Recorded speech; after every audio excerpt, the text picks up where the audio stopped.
Daniel takes BB to a safe house with the intent to give her up to Buck. And at the last second, Daniel has a change of heart and lets BB go. Now, we've been going back and forth. I want to say this is the third episode in a row where we have put the microscope under Daniel about what is going on with Daniel. What side is he going to be on? Is he going to have a future in the within the Kingpin's organization? And a lot of questions it was answered in this particular episode. And to be honest with you, I'm just gonna come out and say it. After he let her go, Daniel confronted Buck, and Buck attempted to beat the information out of her, like, yo, where's she at? And Daniel wasn't cracking, which I'm very surprised. Well, he didn't know anyway, but I'm very surprised Daniel was able to keep his mouth shut in his final moments, and Buck ended up taking him out. Daniel, bro. What can I say about this character? I'm trying to figure out my words. Give me 1 second.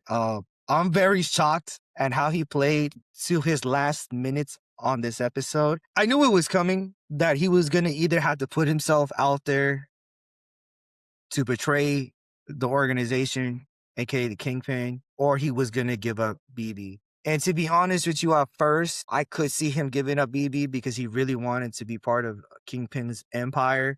But, of course, he was simping hard for BB. And to be honest with you, even though he ain't getting nothing out of it in return, besides friendship, I ain't even mad. But, I mean, at the end, he did what was right. He went out with honor. He went out with some honor. I felt like he redeemed himself, but not 100%, but he did redeem himself. And overall, I did not expect him to die in this season. I kind of thought we were going to get one more season. Maybe he would. I was expecting him to die at the last episode, but overall, his character was wrapped up pretty fast. I did enjoy his character. I did enjoy his character's growth and the development. I wish we could see him more. I just didn't like the portrayal that they did with him, especially with the simping. I mean, I can't stress this enough with Daniel Blake. I just don't know why the writers didn't just give him some action, bro. I mean, come on, bro. I mean, can my man get a win? I mean, definitely, like, he didn't even get a kiss. He didn't even get no cheeks, nothing. I mean, I hope they redeem him later. I hope he got something before he. This is not a redeemable. You might as well just go ahead and move on. He's just another character. And we'll get introduced to a new character next season. It's okay. Daniel. But overall, he redeemed himself. To me, not 100%, but he did redeem himself. I liked him as a character. Definitely did not expect this coming. Definitely really held his own at the end. I mean, to be honest with you, I'm going to keep it a buck with you.